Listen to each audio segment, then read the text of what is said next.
It was absolutely great fun. Loved Yeah. it. Learning all about how to grow the individual crops, seeing them germinate in different rates. The whole process was hugely stimulating and very rewarding. My business head then kind of kicked in a little bit and I was like, wow, maybe by accident struck on something here. If you've ever walked by Cork's historic Coal Quay, you might have spotted something unique and unexpected on the rooftops. This is Cork Rooftop Farm. It's the brainchild of Brian McCarthy, who joins me on this episode of Food Matters. Welcome back to the show. I'm Mick Kelly, and in this series I'm meeting the people who are reconnecting us with real, healthy, sustainable food. They tell us why food matters to them and why it should matter to you too. Did you know that urban farming can play a major role in addressing food security, sustainability and community health? Brian McCarthy's Cork Rooftop Farm is leading the way, turning an unused city space into a thriving farm. What started during the COVID-19 lockdown as a personal project has blossomed into a thriving and rapidly growing business. Starting with just 6,000 square feet of rooftop space in Cork city centre, Brian grows vegetables, herbs and salads using innovative methods and supplies local markets and restaurants while bringing city residents closer to the food production process. In this episode, Brian shares his inspiring journey from a tech career to becoming one of Ireland's leading urban farmers. We talk about the challenges and successes of transforming a rooftop into a farm, the importance of urban agriculture and its potential to shape the future of food. It did raise a few eyebrows when I told the CRO the location of the farm, and they were like, I think you've got a problem. We have this address located in the city centre. And I was like, no, that's the correct address.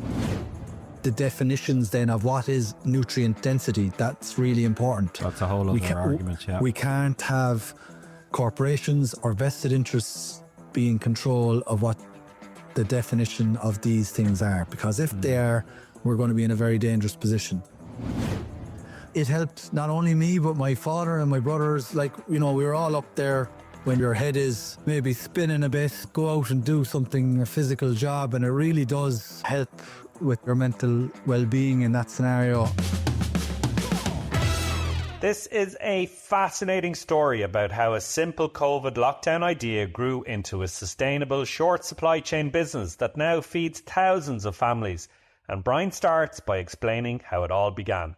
I did a degree in UCC in computer science, but I suppose my family business is fresh cut flowers and plants and supplying the floristry industry. So I grew up in that trade, and I would have worked in that the whole way through my childhood and my teenage years. And then through college, I would have worked through the family business, and when I graduated, I took on the family business. My father, Kevin, founded it in 1979, so it's over 50 years now in business. And we had to temporarily close that business due to the COVID lockdown measures and the restrictions that were put in place in March of 2020. I would have gone from a situation of working, probably close to 70, 80 hours a week in that business, and then confined to my shoebox one-bed apartment in the city centre in Cork, staring at the four walls going, oh, this isn't going to work at all. At the time as well, my mother was quite unwell, so it was a very turbulent situation, I guess. Yeah. Nobody knew what was going on with COVID. Didn't know, would we be able to reopen next week or tomorrow or a month's time or 3 months' time or a year's time, or what the hell was going on. So it was quite chaotic, I guess. And with everything else going on then with the health of my mom, and I needed something to sink my teeth into and to keep my mind and my body occupied. That was really the important thing for me at the time. So where my apartment is in Cork City Centre, it runs out onto this large flat roof of the building where the wholesale flowers business used to be located on the Coal Quay in Cork City Centre, and just said, why don't I try growing a bit of veg up here? It's a big open barn space. At the time, we'd been using it as an access point for a construction project, so we had access up out onto it.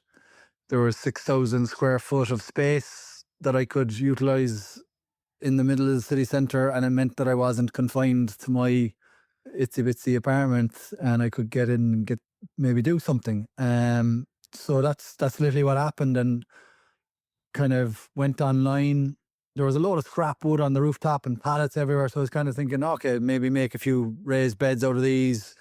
Went online and bought seed on brown envelope seed from Madeline McKeever. Ended up buying 100 packets of tomato seed. So probably a little bit too many, 250 tomato plants to start off with. But that will just give you an indication as to how raw I was starting. My knowledge base was low, to say the least. And it was actually, your own videos, Mick. I would have been on YouTube a lot, checking out all the GIY tutorials at the time, checking out any bit of information I could get online, on YouTube, to grow different crops, because I had a bit of exposure to it through my father. He would have had a homestead kind of plot out the back garden in our home down the old head of Kinsale, and we would have always grown a bit of veg during the summer months. That memory would have stuck in my head too, that the flavour and the difference in the flavour and the joy of being able to go out the back garden and dig up your own spuds or carrots, or get some fresh lettuce, and the difference in lettuce you just pick out of your garden, as opposed to this 10 times washed, lifeless thing that you get in a bag, maybe oftentimes, And the weather was fabulous at the time. It was gorgeous sunshine. So I set about doing this with no preconceived notions as to how it would be or how it would end up, just for the pure enjoyment of it. It wasn't a commercial play like at that stage. It was just like, not at all. I'm going to grow this stuff for my own sanity and health during a really difficult time. 100%. And it did exactly that. It really did. It helped not only me, but my father and my brothers. Like, we were all up there when you're kind of, your head is maybe spinning a bit, and go out and do something, a physical job. And it really does, help with your mental well-being in that scenario. And it really did at the time. Yeah. And a lot of people went down that route during COVID. Like, I think it was either making sourdough bread or growing your own food. Like, they were the two big sort of things that people turned to, I think, which is kind of interesting. Totally. Yeah, it was. There's all these, don't want to say fads, but certainly people turned to these different areas, and gardening was massive. I mean, the garden centres and all the rest of them at the time were absolute. Once they reopened, they were booming. They never seen the likes of it. And I don't know if they'll ever see the likes of it again, because we were so confined to our own personal spaces and restrained.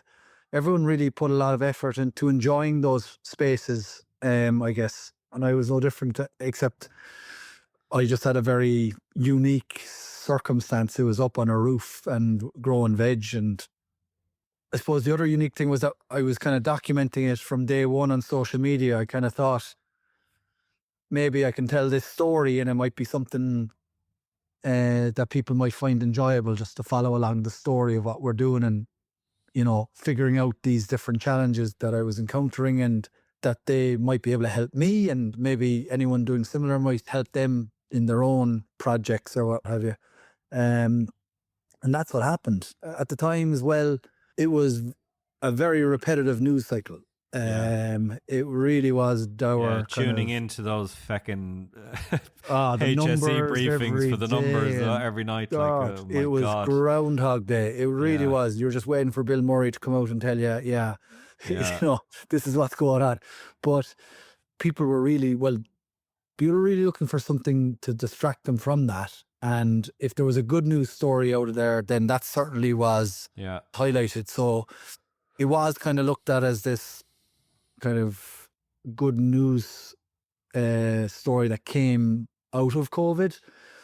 I wouldn't have been able to do it only for COVID. I would have probably, continued on with my own business, Central Floral Supplies, never thinking, what did I use this rooftop for? And it would have never happened. So in that sense, it was as a result of COVID. So I have to be thankful for that. We might come to in a minute how it developed from that sort of, sanity preservation device during COVID to becoming a business. But before we get to that, again, when I visited, it's a huge roof, number one, right? When we filmed with you, this was what jumped out at me, massive, massive space. There's a lot of infrastructure up there, like polytunnels and raised beds and a lot of soil. How do you get the soil up on the roof, for one thing? Like, is it safe to bring that much soil onto a roof? Do the people underneath worry about it all coming down on top of them? You know, Yeah. what was that consideration like? Do you know, at the time there was a for sale sign on the building. So I wasn't looking at this as being like, this is going to be up here forever. So the reason we built everything on pallets was that if I built all these things, I could take them off the roof pretty easily with a forklift. Yeah. So that was kind of the reasoning for building everything on pallets initially. We did get an okay that we had engineer and structural surveys done on the building from times past. So I knew what the load capacity of the building was and the roof was. We then had subsequent, compression tests on the concrete and stuff to further prove that. So like the roof is safe as houses in terms of holding the weight that's there. That was good peace of mind. But I mean, how it all started, I guess, that we were going to be a quote unquote a farm, was farming was really the only industry at the time that could trade away as normal because it was seen as an essential service. Yeah. So in order for me to get a delivery of topsoil, I had to be a registered farm. So I registered with the CRO as Cork Rooftop Farm and did all that in order to be able to provide the piece of paper to the delivery company that it was a legit farm. So this was the kind of loophole that I put through anyway. And so that wasn't like a big branding decision at the time. It is a great brand, even though you've moved way beyond the rooftop now. But were you thinking about it from that perspective back then, or was it more like you have to be a farm to get this piece of paper, and so why not call it Cork? There was a bit of that, but I think there was a bit of a kind of a catchy idea to it too, and I liked the idea that it certainly is bigger than your average garden, you know. Like you wouldn't call it a homestead size. There's definitely more to it than that would feed one family. And that's kind of the way we approached it as well. I just thought this could be a really cool amenity maybe. But yeah, it did tick off a few practicality boxes for us. So it meant we could get access to materials. It meant people could come and do deliveries to us. It did raise a few eyebrows when I told the CRO the location of the farm, and they were like, I think you've got a problem. We have this address located in the city centre. And I was like, no, that's the correct address. So we literally got a grab truck loaded in the back with ton bags, and the grab picked up the bags and dropped them up on the roof onto pallets.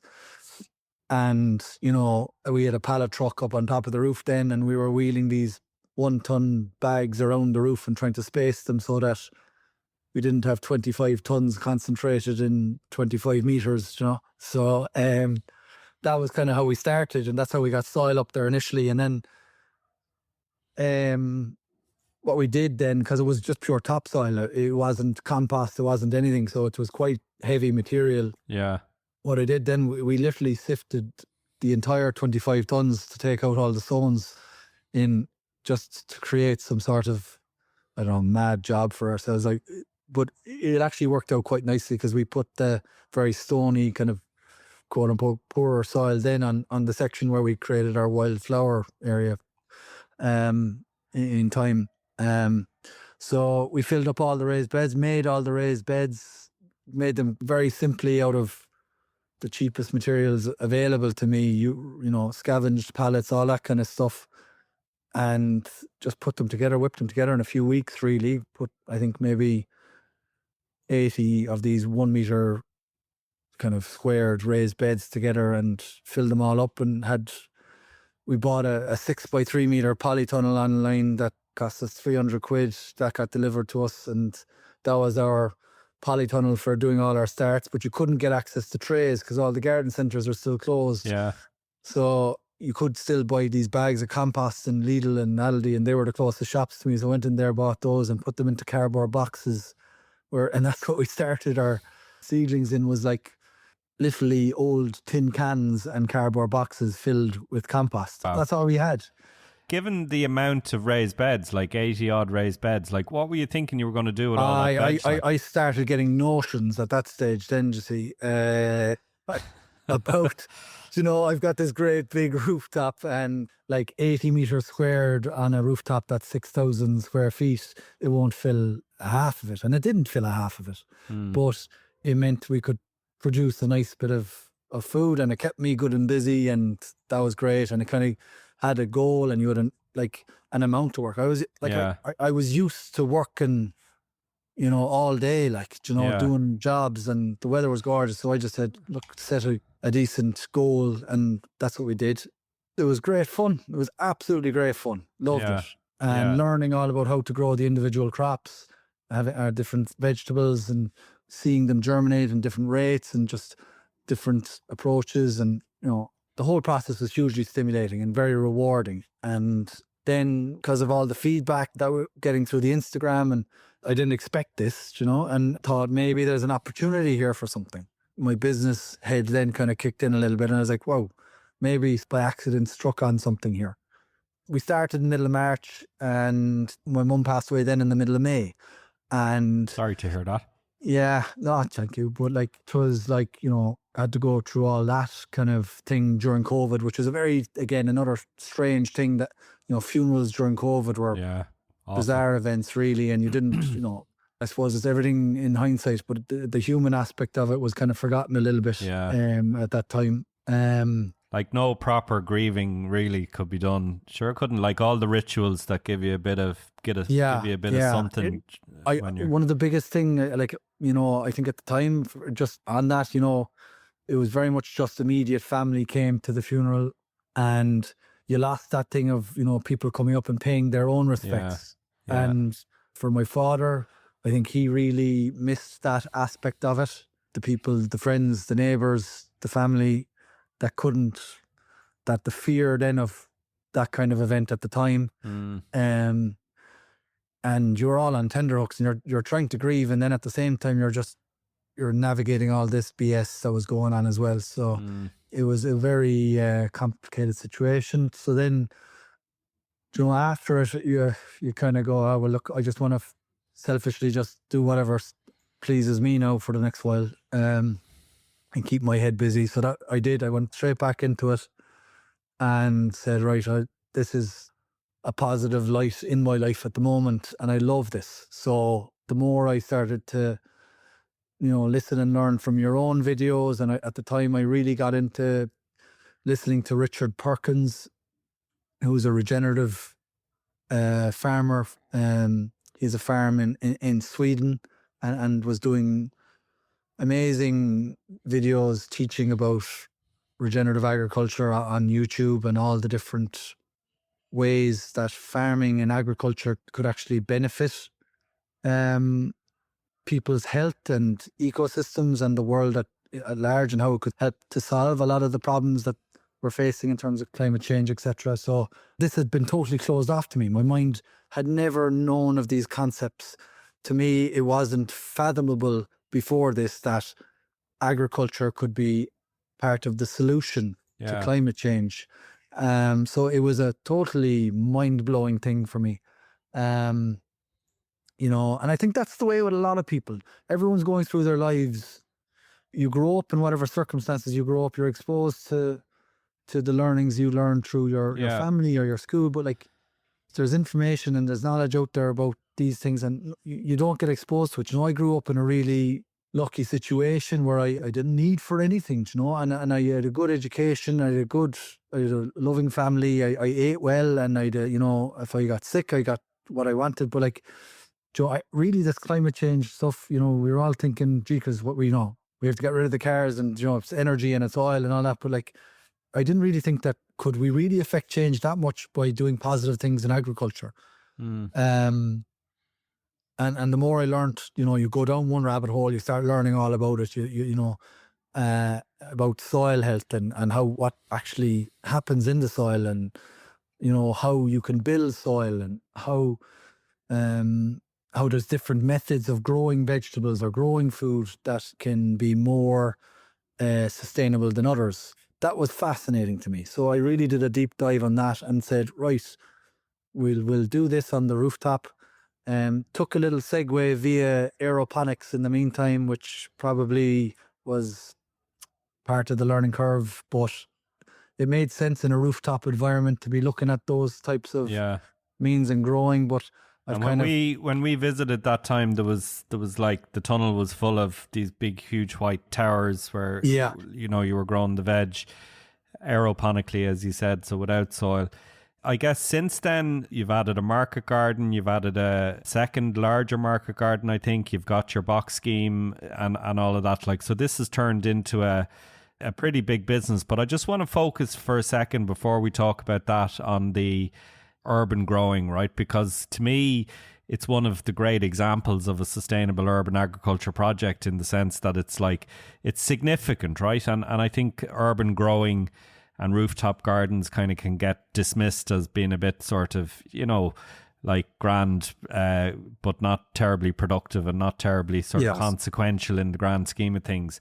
Whereas this always felt kind of consequential. Like you were immediately able to sell the veg in the shop downstairs, and it was always a commercial play as well as not just a sort of a community garden or education space. There was always a commercial aspect to it. Like, do you think that that is a real thing? Like when you think about urban growing, what's your view of it now, having done this for 4 or 5 years?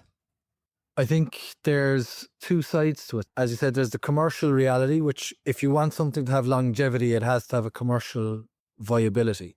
But there's spaces like, you know, I see a lot of the these community gardens and farms that there's dozens of them now around Cork City, being run by Maria Young and the projects that she's doing, and they're pulling people in, learning about the food they're growing, and then they're sitting around eating the food they're growing, and that's a hugely powerful thing.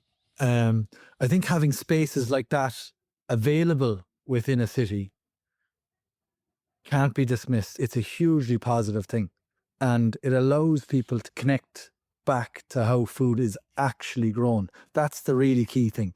Like, people are within urban areas are so far away, or well, it feels like they're so far away from where the food is actually produced. There's no value put on it then, you know, and it's like, you know, in supermarket, buy what's there, go back the following day, it's always there. It's always there. The story of how it got from seed to there is lost, or the story of how, you know, it got from grazing in a field to in a packet available for them to cook. Like, that story is lost with the masses living in urban areas. And I think it's having that tangible connection is hugely powerful. I suppose being visible, like, you know, like the rooftop we have is overlooked by a 5-story high-rise car park. You know, you've got apartment blocks looking down over us, and they're looking down at this productive space, which used to be a barn rooftop, I guess. And that's a positive thing to be looking out at, rather than another grey concrete mass. And you've also people looking upstairs as well, right? So they're coming into this, you know, very accessible. Is the shop downstairs where the family business was? Yeah, exactly. We my father, like we've been trading under there since the early 1980s. And that used to be the entrance, but like the street has changed, I suppose, dramatically in those kind of 40 odd years. It's always been a trading street, the Colkey. It's always been it's a historical trading street, and that's what gave us our leg up. So there's a farmers market on the Colkey every Saturday. So what we started with was really growing the stuff on the rooftop, harvesting it on a Friday, packing it, and then setting up our table outside the door, literally.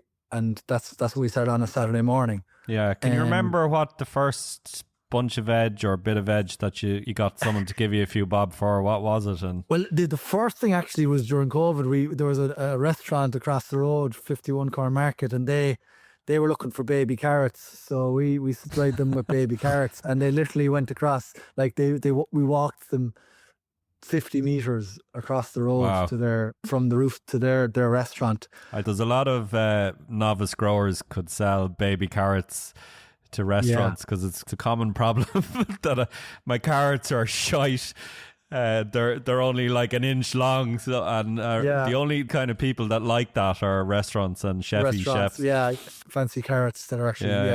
yeah, It was just such a cool novelty for us, and sure they loved them. It was a great yeah, story, and yeah, but like when the towers when was the initial big splash, and it was the grow towers, and that was the first delve into kind of trying to make a profitable business yeah, potentially out of Cork Rooftop Farm. So like the first farmers market we did was selling all our leaves and our herbs and the produce that we'd been growing in the towers, and that was in the first week of January yeah. in Wow. 2021. So like we were producing in the winter on a Yeah, rooftop and then selling it. all year round. Yeah, so that was a really positive thing, Joe. Within, Yeah. we built the polytunnel the previous summer. What's your view now, looking back on the aquaponics? Like, I suppose the big criticism, and I think I would probably share this criticism. I suppose number one is like, can you get nutritious food when there's no nutritious soil involved? And secondly, the cost per calorie, I guess, like is in terms of energy and just the physical kit's expensive. How do you think about it looking back? Because on Instagram, I'm sure you're the same. You follow the same type of people I do. I'm bombarded with fucking posts on Instagram from, aquaponic tower sellers and things. I think there's a reason a lot of these vertical farms have been going out of business, like by the new time in the last 2 to 3 years. There's huge investment in it a few years ago, but the problem is the cost of production didn't catch up with the end price. The economics of it don't work out. What I found now, you can spend any kind of money on a glass house or a greenhouse to run those systems, and it is with those systems. It's about trying to control every variable. Your humidity, your temperature, the when you water, the nutrients, the growing medium, the seed, your EC readings, the pH of the water, all that kind of stuff. It's very technical stuff. Like, It's quite technical, and ultimately my feeling is it doesn't grow anywhere near the same nutrient density of food that is grown in healthy living soil. Like, and it could never grow it because there's no soil life there to feed the root system. You know what I mean? There might be some semblance of bacteria that would form on a rock wool just because, roots put out exudates and then some bacteria would form there. But like, it's trying to control nature and every aspect of nature. And ultimately, I think when you're growing leafy greens and all that, you'll probably create a really, polished looking product. So I visited greenhouse setups on my travels that, €1 million an acre, and you're kind of going, Christ. What the hell is the point? Sorry, you mean cost is €1 million an acre, is it? Yeah, €1 million an acre, yeah. for these high tunnels that grow, say high value crops like tomatoes and cucumbers and peppers and things like this. That's the money being invested by these massive pension funds and things like that now, which are putting money into these because they see them as a return on investment. But we tried it for a couple of years. We tried to make it work in the context that we had, and unfortunately it didn't pan out.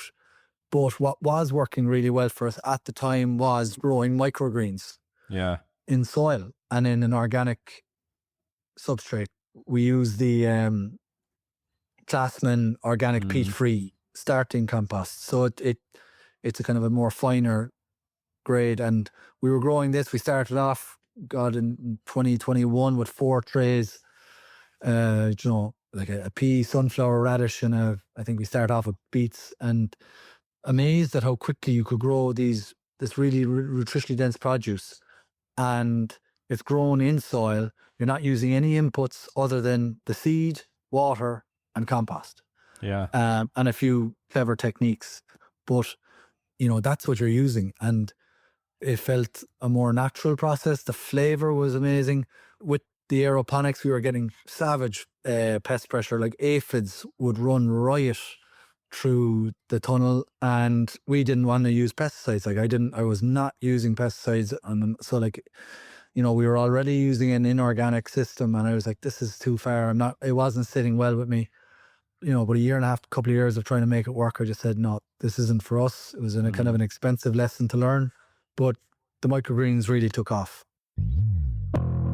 A quick one. Now, I know you get asked on almost every podcast these days to hit that follow or subscribe button, but they never really tell you why that's important.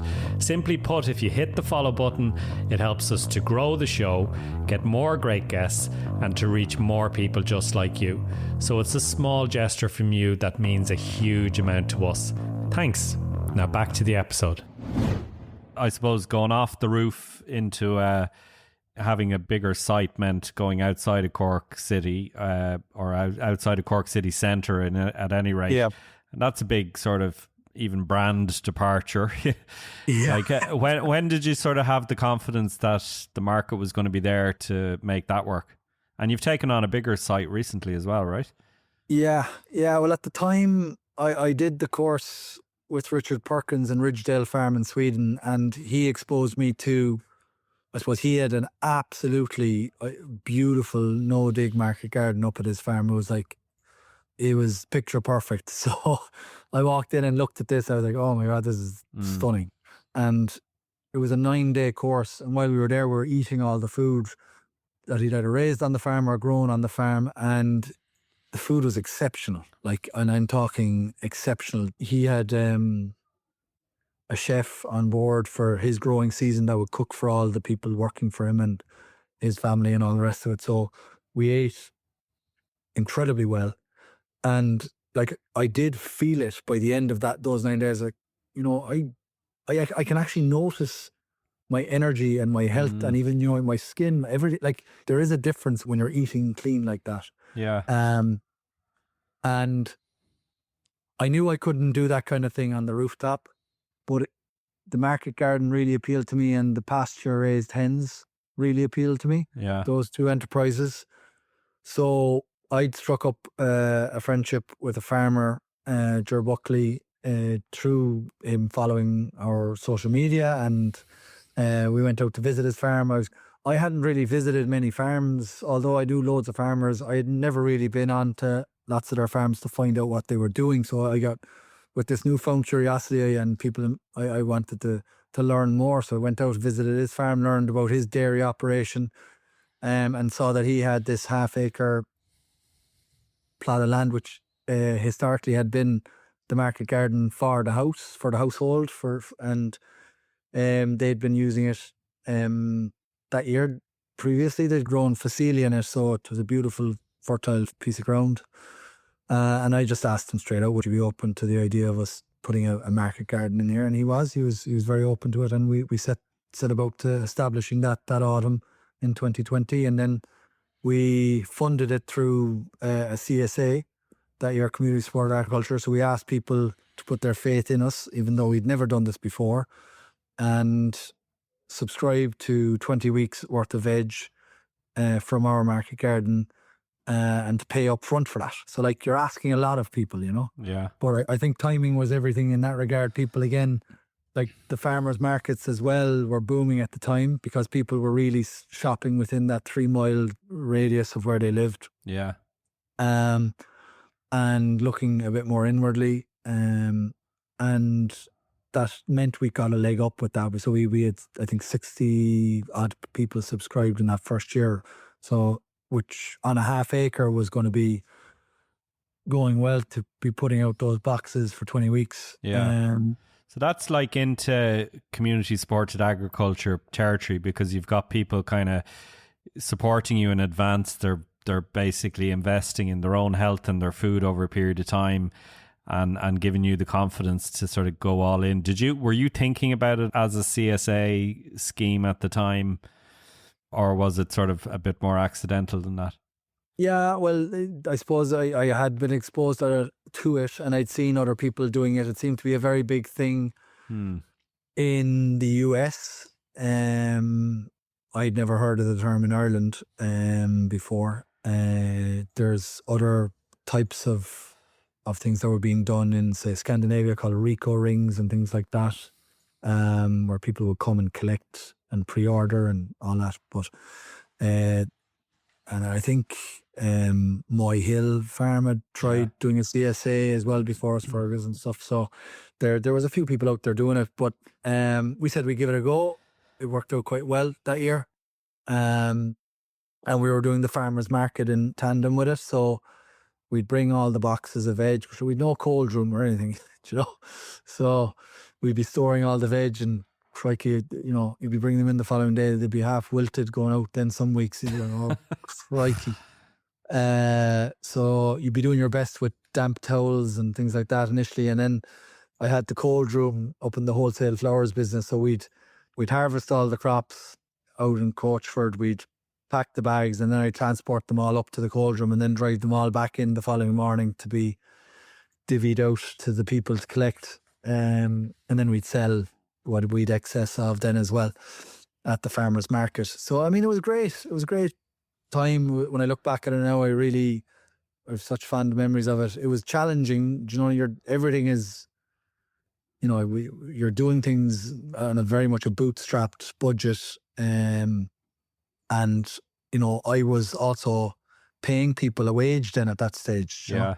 Yeah, it's a different ball game then, right? It's not a COVID hobby anymore. Yeah, you know, you've got a paycheck to be giving out every Friday then to people. Yeah. So I got a bit more real, and then it had to be taken more seriously, like, you know, and proper stuff needed to be done. We needed to be executing properly, and, you know, we made tons of mistakes, and we're in the early days, like, just, you know, like anybody starting off something afresh and anew, and we'd no infrastructure to do post harvest really. And, you know, we were very much cobbling things together, but like we made it work. You know, you do what you have to do to make it work. Yeah. And Brian, like, you know this, we've had Pete Russell on this podcast previously, who founded Ubi. Yeah. And one of the things he spoke to us about was this kind of spectrum, I suppose, of how food can get from grower to consumer, from like community supported agriculture at one end, where people are sort of investing in agriculture as consumers, and they're willing to take whatever's available, whatever's grown. They're kind of taking that risk on board, to, like, I suppose the other end of the spectrum is probably your supermarket, right? Where it's ultimate choice, ultimate, you know, price sensitivity, etc. You know, and you've been hugely generous to us in GIY with your time and your advice as we've developed our own box scheme over the last 6 months or so. But the journey from maybe wanting to start out as a pure CSA and stick to that, and then the market reality kicking in, where you have to provide a bit more choice and convenience, and, you know, all of those things that have happened. Like in our situation here, we started out with the intention of only collection here at Grow HQ, and probably moving, as you know, from my occasional calls to you looking for advice, that we probably need to move towards deliveries and giving people a bit more choice. Like, can you just speak a bit about your experience of that transition for yourselves as well? Because Sure. you've gone down a similar route, I guess. Yeah, well, I think what happened was, after COVID settled down, everyone reverted back to type. And some of the positive aspects that came from COVID, where people maybe looked a bit more local, maybe slowed down their pace of life a little bit, those things became a distant memory after a year or so. Consumers want three things. They want convenience, convenience, and convenience. Right. I thought you were going to say convenience, flavor, price, sustainability, but no. You just think it's all convenience, do you? It is massively driven by convenience. Right. That's a bit depressing, isn't it? Like it is utterly depressing. Like, people, you know, won't walk a couple 100 yards to collect anything nowadays, especially in city centres. With the advent of Deliveroo and Just Eat and all these just-in-time delivery services, people don't get off their couch. Like, I'm guilty of it myself from time to time. If I've come back and it's 10 o'clock at night and I'm exhausted, I'll do it. And it's convenient and it's easy. And I can see why it works, you know. But, you know, that's the way things are going with the phones and internet and the convenience, and you just order now and you have it in 10 minutes and da-da-da-da. Like, that's the reality, and that's Yeah. what you're up against. So the romantic notion that we can go back completely to a time where people do things the way we'd all love them to be done, you can't rewind that. Yeah. You have to go with what the market trends are. So and you have to, practically, what does that mean to your veg? If I go onto your website, it means more choice, more delivery options. We don't make it too complicated for ourselves with the veg box scheme that we operate now. We offer 3 sizes, Right. and we offer collection or delivery. Okay.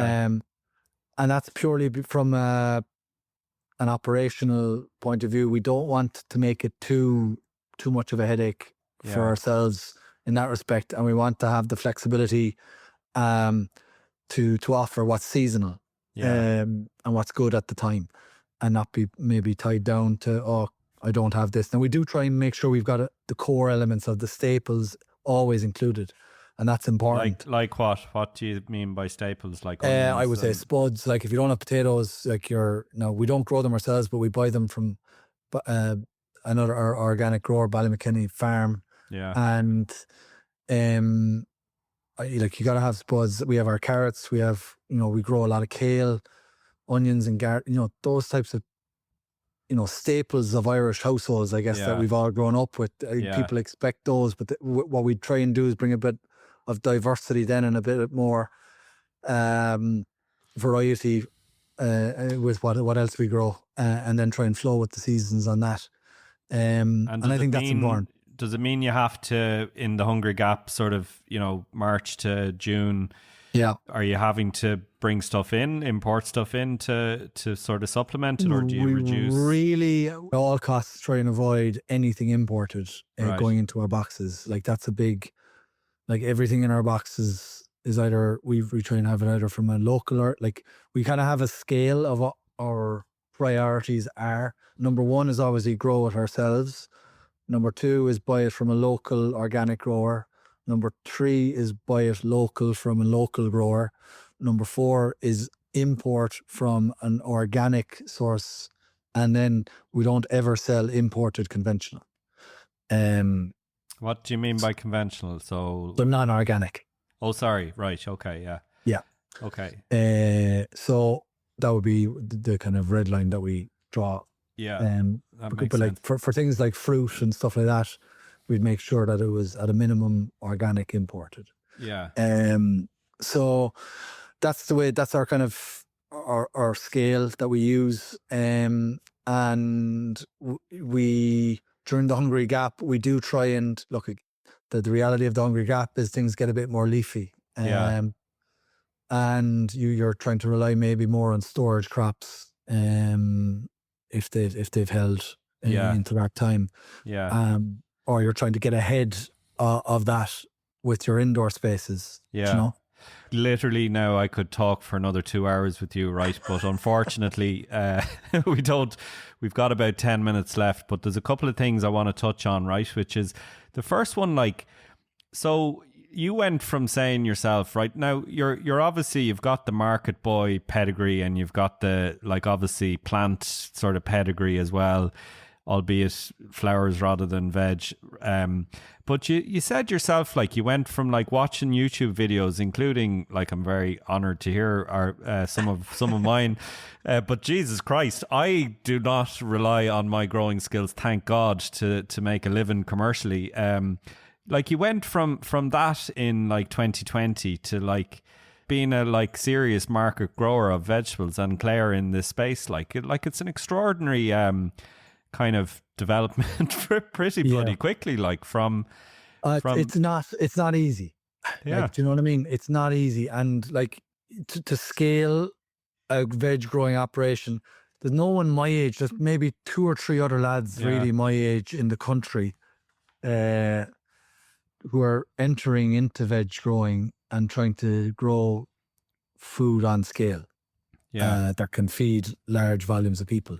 Tiny percentage, and look, I've been banging on this podcast and on other platforms about how the horticulture sector in Ireland is on its knees, and how quickly we're losing all of these amazing growers. So you're like, you should know this, and I think you probably do know this, but like, you are a bit of a bright light of the sector at the moment, at a pretty grim period that, you know, you're young, and it's an innovative company and all of that. Like, so that side of it's really, really, really important.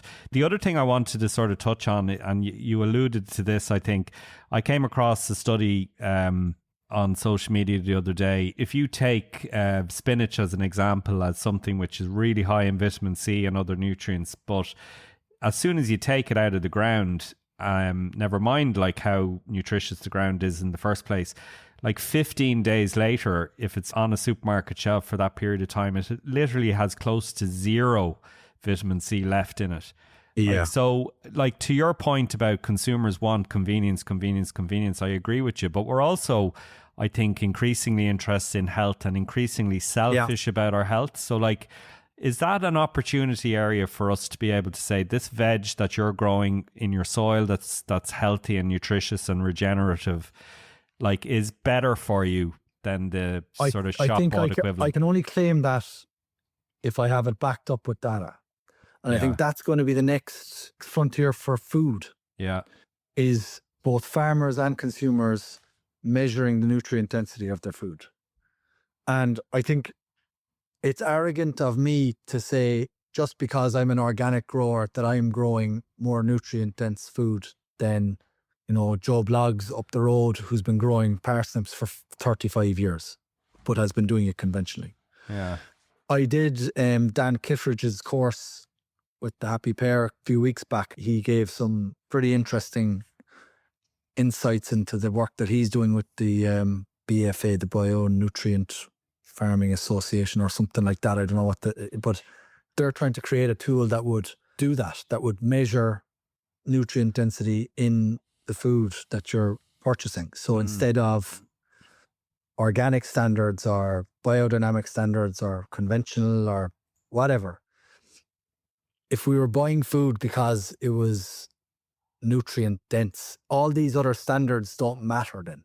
What matters is the nutrient density of your food. Now, it obviously matters. You can't be destroying waterways, and you can't be eroding soil at tons and tons a year. And, you know, you need to be doing it in such a way that's harmonious with nature. But we need to be able to back that up with actual science and data. The definitions then of what is nutrient density, that's really important. That's a whole other argument, yeah. We can't have corporations or vested interests be in control of what the definition of these things are, because if they are, we're going to be in a very dangerous position. Yeah. And there's work that John Kempf is doing currently now on creating tools for farmers to be able to measure the nutrient density of their crops, and that they can use different methods or foliar applications of minerals and things like this to maybe improve the production quality and the nutrient density of their crops in the field in real time. So, like, I think technology will really create a sea change of attitudes away from what's been this. Now, there'll always be this thing of price, but it might level the playing field in terms of we'll really be growing for nutrient density. And if that's proven that way, and if the prices are reflective in that nutrient density, so people are willing to pay a premium for a product that is more nutrient dense than, you know, if I grow a carrot and it's 40 times more nutrient dense than, you know, some carrot that's been stored somewhere for 12 months, then I should be properly rewarded for that. Yeah. You know? Yeah. And that's where I think things have to go. And I think ultimately it will lead, unfortunately, what I think it might lead to is the people who need that most won't get it. And that's, how do we control that? And that's another conversation. How do the people, like, you know, who maybe don't put the value in nutrient density of their food, you know, and don't treat food as medicine, how do we make sure that they're not further isolated or get, you know, they're not worse off as a result of that? I don't want to be growing organic food only for people who are quote unquote affluent. Like, you know, that's not, and we don't charge our veg boxes, for example, out, I think, at a price that would be inaccessible to people. Yeah. At price points. It's not, it doesn't, I think this perception needs to stop, that in order to eat organically and eat organic food and eat well, it needs to cost you the sun, moon, and stars. It doesn't. It really, really doesn't. Brian, there's also a bit of an elephant in the room that I'm even reluctant to say it because it makes me sound like a bit of an arsehole, to be honest. But like, we're spending 6% of our disposable income on food, used to be 30%. So there's a priority that needs to be put back on putting good food into our bodies. But like, it takes a very brave individual to stand up and say that in a society that prioritizes other things. I think it's not all about making food affordable. It's also about deciding, prioritizing what you're spending your money on. But look, we maybe won't go there. So listen, we've got a couple of minutes left, and I've two more things I want to ask you. Quick fire buzzer round, right? How many acres of land have you got currently under veg? Like, currently we have 30 in production. We're leasing 60, so we use the other 30 then to grow grass, which we use as mulch then for the system with the other 30. So in organics, you have to have about 30 acres in under veg. Production. And how many families would you say you're feeding from that? Oh God, roughly, like it's hundreds and hundreds. I don't know. We could probably tipping into thousands. Right. And that's from like the market gardens, or how many miles from Cork city centre? As the crow flies, about 2 kilometres. We're within the city bounds. Yeah. So you're within the city bounds. Like 30 kilometres of veg, 2 kilometres from the city centre, like in the high hundreds, maybe 1,000 families a week, like eating this veg. Like, would you be confident to kind of say at this stage, this is a model that can be replicated in other urban locations around Ireland? 100%. And employing how many people? Sorry, that was my last bullet. We're employing 9 people currently.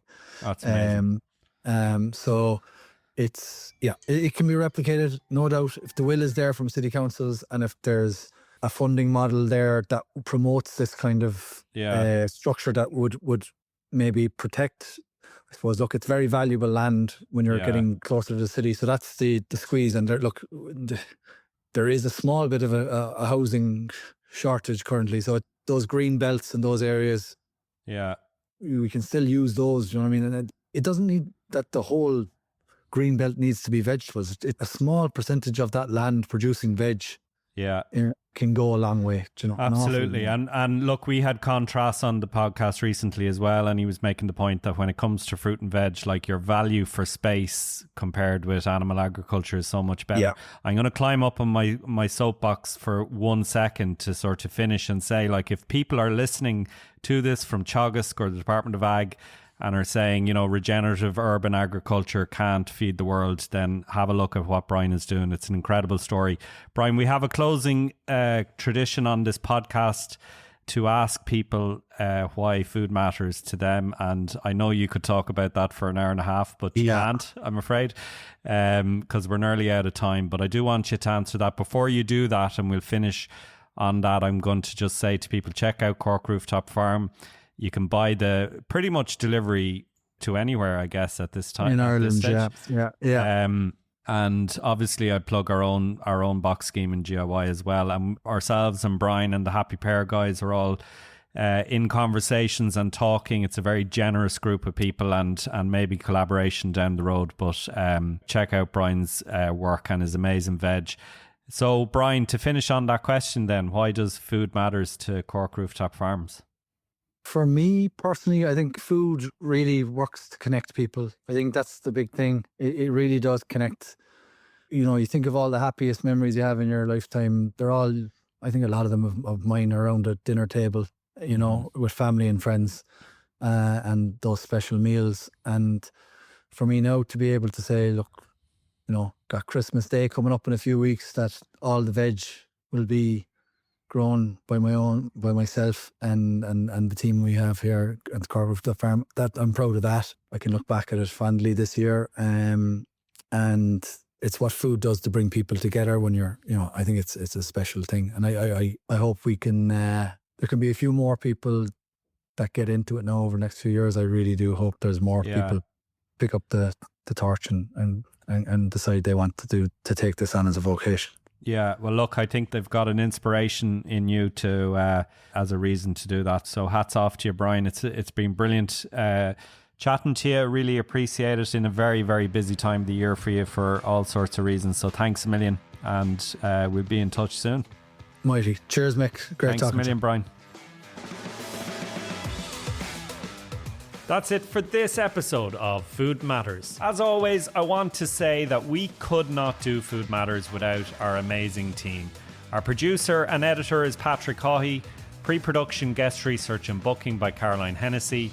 Marketing, PR and social is done by the amazing GIY marketing team of Jen Langan, Catherine Keary and Susanna Phillip. Finally, thanks to each and every one of you for listening. Do please get in touch with us if you've got any feedback. We absolutely love hearing from you. You can stay connected to GIY by signing up to our free newsletter and check out our full range of events, campaigns, resources and courses at giy.ie. Thanks for listening and see you soon.